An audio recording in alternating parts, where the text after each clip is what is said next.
Bonjour à tous et à toutes. Je suis Farid Eliamni, le frère de Wissam Eliamni, tabassé à mort dans un couloir du commissariat le jour de l'an 2012 à Clermont-Ferrand. Depuis 7 ans, avec le comité Justice et Vérité pour Wissam, nous nous battons pour faire reconnaître la vérité sur les circonstances de la mort de Wissam, parce que l'on considère que fermer les yeux sur les tortures qu'il a subies, c'est le tuer une seconde fois. Et c'est peut-être aussi tuer ce qu'il y a de plus précieux en nous. On ne peut pas combattre les violences policières sans combattre ce qui structure son impunité et qui permet à des policiers de s'autoriser à étrangler une personne menottée, à tabasser une femme à terre, ou à éborgner des manifestants, ou à jeter un pavé sur une foule dont on a interdit des protections. Pendant longtemps, je me suis concentré à travers mes interventions ici et là sur la question des fausses expertises judiciaires, parce qu'il me semblait que même au niveau des militants, les gens ne se rendaient pas compte de la perversité de nombreux experts et que le système leur permet d'agir comme bon leur semble. Mais je pense aujourd'hui qu'il y a une autre urgence. Déconstruire le mythe d'une police des polices intransigeante. Se déconstruire soi-même. Comme disait Yann aussi, sortir de ses illusions. Je pense aujourd'hui plus que jamais qu'il nous faut insister sur l'imposture. Oui, l'imposture de la police des polices, surtout dans le contexte des violences policières que subissent les gilets jaunes, parce que c'est elle qui participe à sa manière à tout cela. C'est elle qu'il faut viser, c'est elle qui n'est jamais attaquée, c'est elle, plus que la police, plus que les politiques, qui se sent intouchable. Le jour de l'an 2012, Wissam retrouve des amis d'enfance sur le parking de son quartier d'enfance. Wissam jette une pierre sur un véhicule de police, il est 3h20 du matin.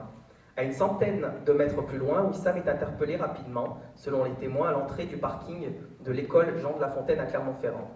Arrêté par surprise, il est menotté face contre terre. Des policiers qui arriveront sur les lieux diront qu'il était calme. Étonnamment, il n'est pas emmené directement au commissariat. Les violences commencent. Il y avait 25 policiers dans le parking. 2 policiers l'emmènent au commissariat, ce qui est la preuve que Wissam était calme. Pour appuyer encore ce que disait Yann, l'un des 2 policiers était formateur de police. Et c'était aussi la brigade canine. Le policier qui a interpellé Wissam reste avec lui au niveau de la banquette arrière. Ce policier n'aura pas la moindre égratignure, ce qui est une autre preuve qu'il était calme. Wissam a dû certainement continuer à subir des violences durant ce transport. Une autre voiture accompagne la voiture canine qui transporte Wissam. Arrivé au commissariat, plusieurs policiers affirment qu'il était encore conscient. Un policier affirmera même qu'il parlait encore. Selon les témoins du commissariat, les policiers des 2 voitures vont le porter, le lâcher brusquement dans le couloir du commissariat, le tabasser à coups de pied alors qu'il est au sol, allongé, menotté. Wissam va crier, hurler de souffrance. Mais les coups vont continuer, malgré les hurlements, jusqu'à ce qu'il tombe dans le coma. Le 9 janvier 2012, il meurt environ une dizaine de jours après son interpellation. 7 ans après les faits, la justice se refuse toujours d'entendre les témoins du commissariat directement, sans passer par la police des polices, pour qui les témoins n'ont rien vu, rien entendu, alors que nous avons un autre son de cloche. Des policiers qui étaient ce soir-là, nuit de la Saint-Sylvestre, censés le protéger des autres et surtout de lui-même, un soir de réveillon, lui ont ôté la vie dans la joie et la bonne humeur. En avril 2013, les conclusions de la contre-autopsie rendues publiques dédouanent totalement les policiers en expliquant que Wissam est mort de drogue. On s'apercevra plus tard, et ça a été reconnu 7 ans après, qu'il était en réalité en dessous du seuil de positivité. C'est comme si on vous disait qu'une personne meurt d'un coma éthylique alors qu'il est négatif à l'éthylotest. Au même moment, toujours en avril 2013, le plus haut gradé présent ce soir-là reçoit, au nom de la République, par le préfet de la République lui-même, la médaille d'honneur de la République. Alors, la police des polices en profite. C'est le bon moment pour mettre le coup de grâce, pour que l'on ne puisse pas se relever. Le même policier de la police des polices qui a dédouané les policiers s'auto-administrera une commission rogatoire qui doit mener à l'expertise technique ordonnée par la chambre d'instruction. Si elle avait été faite correctement, cette expertise devait montrer que la police a antilaté des photos dans le dossier judiciaire pour dissimuler des marques de coups en prenant des photos prises à la fin de son hospitalisation pour les placer dans un procès verbal daté au 1er janvier. Et alors qu'il n'a rien d'un expert, le policier de la police des polices dira en juin 2013, c'est-à-dire 3 mois après les conclusions de la contre-autopsie, dans un verbiage extraordinaire, que les photos du procès verbal daté au 1er janvier sont bien du 1er janvier. Et pourtant, il ment, clairement. Mais comme beaucoup, il croit qu'étant donné que le corps est enterré, que la famille est calme, conciliante, visiblement esselée, et que le dernier médecin légiste a enlevé toute responsabilité dans les violences et la mort de Wissam, qu'il peut se permettre de mentir et d'enterrer également cette histoire de photographie antidatée, sans aucune conséquence. Au pire, la famille protestera, manifestera un temps. Le juge ferme les yeux sur ce mensonge évident. Il valide ce rapport bidon de la police des polices qui n'a ni queue ni tête. Et de toute façon, l'affaire est désormais pliée à leurs yeux. Alors, à quoi bon? On avait appelé au calme. Jusque-là. On était calme jusque-là. On a tendu la main et on nous a craché dessus. On torture mon frère. On dit qu'il est mort de drogue. On trafique toutes les preuves. On nous fait passer pour des menteurs, pour des capricieux, pour des ingrats. On nous laisse sans défense, sur le caniveau, et on donne des médailles d'honneur à des policiers qui mentent, qui ont du sang et la responsabilité d'un mort. Notre gentillesse, notre confiance était perçue comme une faiblesse. Notre amour dans le mythe républicain protecteur était un suicide. Demander qu'une justice non violente soit rendue alors que votre proche ne vivra plus est déjà un effort pour nous, mais pour eux c'est déjà trop. Entre-temps, on a sollicité des experts indépendants qui montreront que les experts judiciaires sont malhonnêtes et que ce qu'ils disent est faux. L'histoire des photos n'est donc pas terminée, aux grandes dames de la police des polices. La troisième juge d'instruction, beaucoup moins naïve, beaucoup plus intelligente et peut-être aussi beaucoup plus honnête, relèvera que la police des polices n'avait pas à faire cette expertise, n'étant pas un expert technique. Elle dira, je cite, que ces investigations sont insuffisantes. Elle mandate alors en avril 2014 un expert informatique. La justice va vite changer ce juge, à croire qu'elle faisait trop honnêtement son travail. Alors, que dit ce rapport d'expertise technique sur l'ordinateur et l'appareil photographique? Il dit que l'un des ordinateurs avait vu son disque dur effacé le 19 février 2014, après avoir été saisi par la police des polices en 2013. 7 ans et demi après, voici le constat que nous faisons. Dans notre affaire, la police des polices a dissimulé des témoignages à la justice. Dans notre affaire, la police des polices a couvert un crime. Dans notre affaire, la police des polices a filtré des preuves.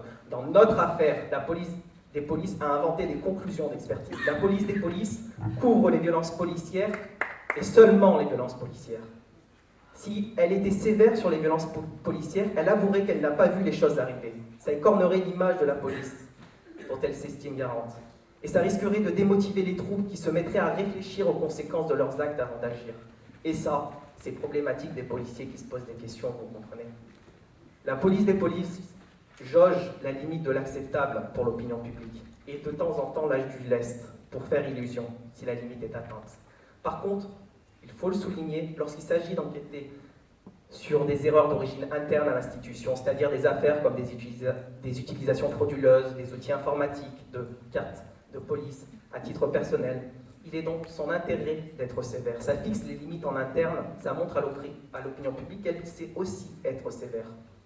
Pour en revenir aux violences policières, l'action de couvrir ne revient pas à mentir. Vous l'avez compris, la hiérarchie policière dont la police des polices fait partie et dont elle en a adopté la pensée. Elle réfléchit en termes de coût, COUT. Et le coût du mensonge, s'il est révélé, il est élevé. Non, c'est plus subtil. L'action de couvrir avec la police des polices consiste généralement plutôt à ne pas relever les preuves qui leur tendent les mains, à agir avec une tranquille nonchalance, à embourber l'enquête le temps que l'opinion publique soit moins réceptive, et au final, à laisser dire que la parole des uns, que c'est la parole des uns contre celle de policiers assermentés, et qu'il n'y a pas assez d'éléments, ou que l'utilisation de la force a été rendue légitime, soit par l'extrême agitation quand les faits sont cachés, extrême agitation qui ne repose sur rien d'autre que sur la parole policière et sur aucune réalité matérielle, soit à légitimer l'utilisation de la force qui disent légitime alors qu'elle n'est rien d'autre que légale, par la situation insurrectionnelle lorsque les faits sont filmés, têtus. C'est l'exemple du pavé lancé par un policier. Et au moment le moins coûteux, au moment où on est le plus faible, au moment le plus opportun, il s'agit pour la police de se dépêcher d'enterrer une affaire, ni vue ni connue, en apportant le coup de grâce pour que l'on ne puisse jamais se relever. La police des polices ne cherche pas la vérité, elle a des moyens d'information indépendants, les plus efficaces qui soient. Elle connaît instantanément la vérité. La police des polices étant l'obligé du ministre de l'Intérieur, on lui fait comprendre là où elle a intérêt de diriger l'enquête, et elle s'exécute. Quand vous entendez les syndicats majoritaires dire qu'ils n'ont jamais été autant protégés depuis les années 80, vous pouvez sentir la direction que donne le ministre de l'Intérieur actuellement aux enquêtes de l'IGPN. Voyez aussi comment, face aux évidences, ils sont dans le déni. Comment, du bout des lèvres, avec une profonde sollicitude, parce qu'ils ne peuvent pas en réalité en faire autrement, ils reconnaissent ce qu'ils nomment des suspicions de violences policières, qu'on leur présente des vidéos de violences policières évidentes sur les plateaux de télé, sous les yeux. C'est cela, aujourd'hui, être mesuré. Il n'y a pas pire que cette mode du consensus à couper la poire en deux, laissant dire avec condescendance qu'une bonne vérité, qu'un bon intellectuel se doit d'être mesuré. Non, la vérité n'est pas au milieu sur la question des violences policières. Sur cette table, vous n'entendrez jamais l'ANMU dire un mensonge, malgré des centaines, et peut-être avec Ramata, des milliers d'écrits sur lesquels on a participé. Mais dites-moi, dans quelle affaire de violence policière nous ne voyons pas un arrangement avec la vérité des autorités ou des syndicats policiers? Moi, je vois un camp qui a le choix d'obtenir la justice de façon non violente, mais qui choisit de ne pas s'en satisfaire, et un autre qui sait qu'il n'obtiendra jamais justice de façon non violente et à qui on l'interdit. Un camp qui est dans le mensonge et un autre qui est dans la vérité. Un camp qui se bat pour le maintien de ses privilèges et un autre qui se bat pour jouir d'un minimum de ses droits. Alors, la question qui se pose, c'est comment en est-on arrivé là?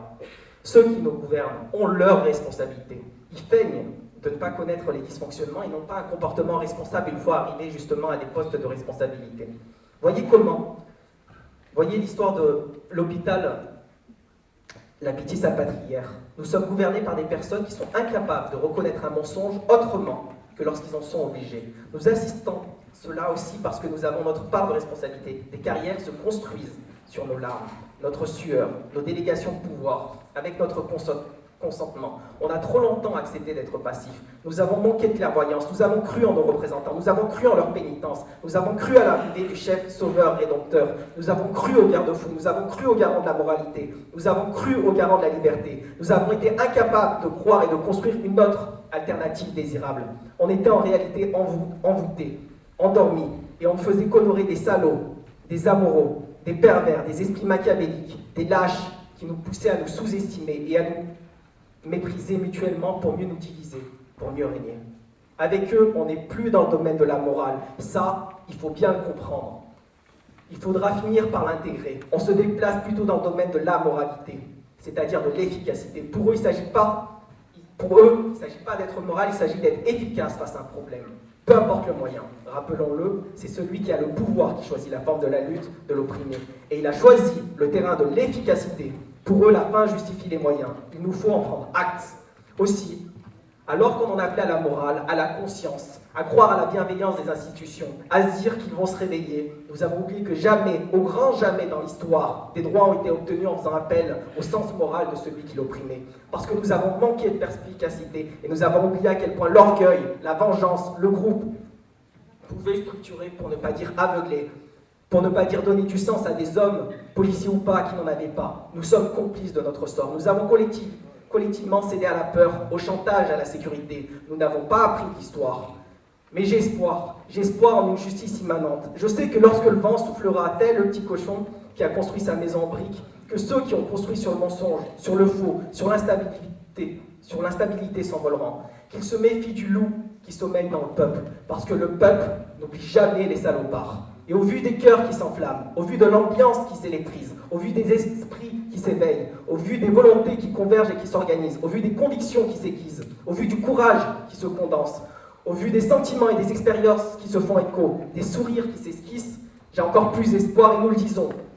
Au nom de l'implacable vérité, au nom de l'incontestable évidence, au nom du sensible et de ses certitudes, au nom des blessures qui ne peuvent cicatriser dans le déni, au nom des frustrations créatrices, au nom de la vie et des solidarités bouillonnantes, au nom du viol impardonnable du sacré, au nom du respect de l'intime et de son espace vital, au nom de cette intuition profonde et ancrée en nous qui ne s'efface pas, au nom de la liberté, au nom de ces souffrances impunies qui nous ont touchés et et qui ont touché d'autres souffrances impunies et d'autres luttes tout autant légitimes au nom des efforts que nos parents ont faits et que l'on a fait, mais qui ne seront jamais reconnus, au nom du peuple souverain à qui on a confisqué son trône, pour le peuple souverain, par la mémoire de ceux qui ont lutté avant nous, par la mémoire de ceux qui se sont sacrifiés pour nous et qui vibrent encore en nous à travers nos luttes, avec la sagesse du fou et la folie du sage, parce que nous avons cherché à jouer le jeu et que tout cela nous a menés à une impasse, nous devons renouer avec notre légitime colère, la seule capable de faire bugger notre hypnose collective en nous faisant sortir du cadre dans lequel on nous demande de penser et d'agir.